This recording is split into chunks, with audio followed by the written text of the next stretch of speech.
I don't think they really like each other as we start this movie. And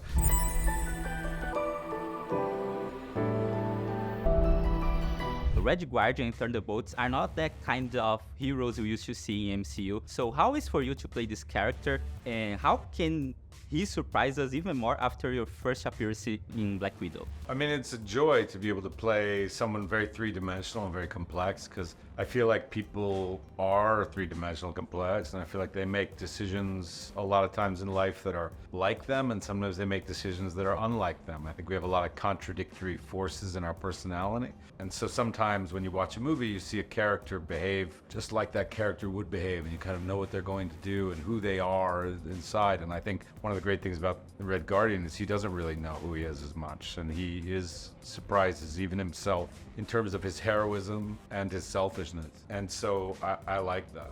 There's a lot more to learn about him than from Black Widow. I mean, we've only really seen a slice of him, but he's a fighter and a teammate and a father and a friend and a degenerate and a narcissist, and he's got an inflated ego. But these are all things that we've seen glimpses of, but we'll get to dive into deeper. And especially for me, the heart of the movie is his relationship with Yelena that has been somewhat tainted or strained because of the death of Natasha, the death of Black Widow. And I think we really get to see what families go through when some of the glue that holds that family together dissolves. I think it's kind of very well done, what they're trying to find from each other, what they need from each other as people.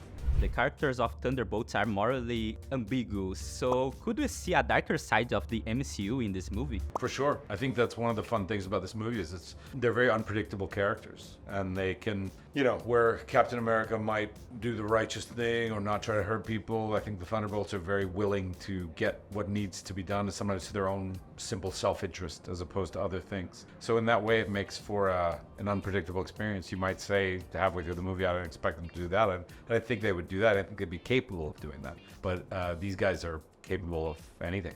And what's the biggest difference between Thunderbolts and other MCU teams like the Avengers or Guardians of the Galaxy?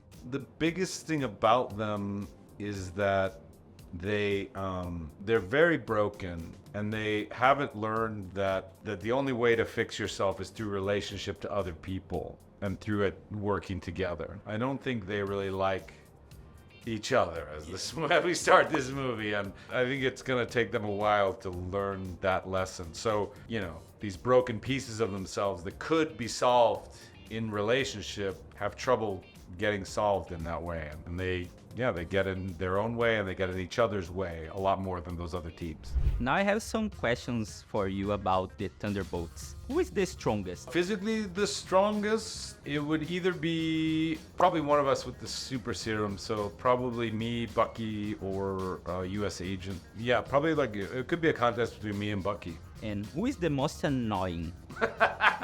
Me. And which one of you is most likely to join the Avengers? Likely to join because they want it so bad, or likely to join because they would be asked? Because they would be asked? Okay, not me. Probably Bucky. Maybe Yelena. What is the coolest power of the group? I mean, I think Ghost's power is pretty amazing. She can phase through things and show up in different... I think it's pretty extraordinary and terrifying to my character, certainly. And the most useless power? They're all pretty useful, but I guess, I don't know. US Agent's shield is not... I mean, it's okay, but it's not the best.